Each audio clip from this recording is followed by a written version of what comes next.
तुम्हें पता है इंडिया ने कश्मीर के साथ साथ 2 और जगहों पर फोर्सफुली कब्जा कर रखा है। एक बार इस मैप को देखो जरा, ये है पाकिस्तान का पॉलिटिकल मैप। लेकिन भाई इसमें एक छोटा सा पार्ट इंडिया में दिखाई दे रहा है। हाँ भाई, मैं इसी जगह की बात कर रहा हूँ। इंडियन स्टेट गुजरात में लोकेटेड ये जगह है जूनागढ़, जो कि पाकिस्तान क्लेम करता है कि पाकिस्तान का हिस्सा है। तो देखो बात कुछ ऐसी है, सेपरेशन के वक्त इंडिया और पाकिस्तान में टोटल 565 प्रिंसली स्टेट थी और ब्रिटिशर्स ने इन सारी स्टेट्स को फ्रीडम दिया कि आप लोगों के पास 3 चॉइसेस हैं, या तो इंडिया के साथ मिल जाओ, या फिर पाकिस्तान के साथ, या फिर एक कंप्लीटली डिफरेंट कंट्री बन जाओ। तो इन 565 स्टेट्स में से बाकी सबने तो डिसीजन ले लिया, लेकिन ये 3 स्टेट डिसीजन नहीं ले पाई, कश्मीर, जूनागढ़ और तीसरा है इंडिया में मौजूद हैदराबाद। तो सबसे पहले बात करते हैं जूनागढ़ की। उस टाइम पर जूनागढ़ के नवाब एक मुस्लिम थे और उनके एडवाइजर, जिसे दीवान भी कहते हैं, और कोई नहीं बल्कि जुल्फिकार अली भुट्टो के वालिद शाहनवाज भुट्टो थे। वो नवाब को कन्विंस करने में कामयाब हो जाते हैं कि भले ही हमारा कोई पाकिस्तान से लैंड कनेक्शन ना हो, लेकिन समंदर के जरिए हम जरूर कनेक्ट रह सकते हैं। लेकिन प्रॉब्लम ये थी कि उस टाइम पर जूनागढ़ की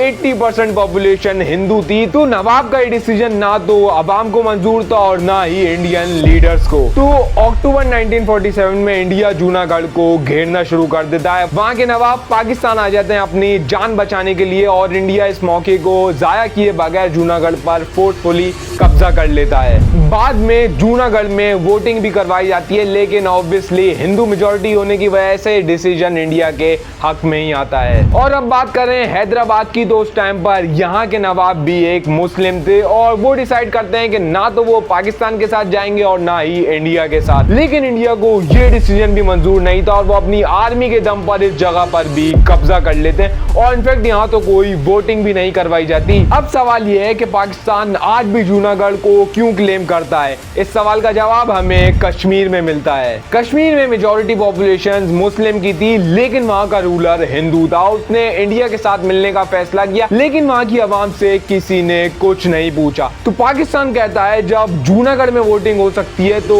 कश्मीर में क्यों नहीं? जूनागढ़ में हिंदू मेजॉरिटी में थे तो वहाँ वोटिंग करवा ली, लेकिन जब कश्मीर में मुस्लिम मेजॉरिटी में थे तो वहाँ कोई वोटिंग नहीं करवाई। तो पाकिस्तान का जूनागढ़ को क्लेम करना सिर्फ एक मोरल और पॉलिटिकल स्टांस है, जिसकी वजह से वो कश्मीर के इशू को सपोर्ट कर सकें। तुम्हारी क्या राय इस बारे में कमेंट करके जरूर बताओ।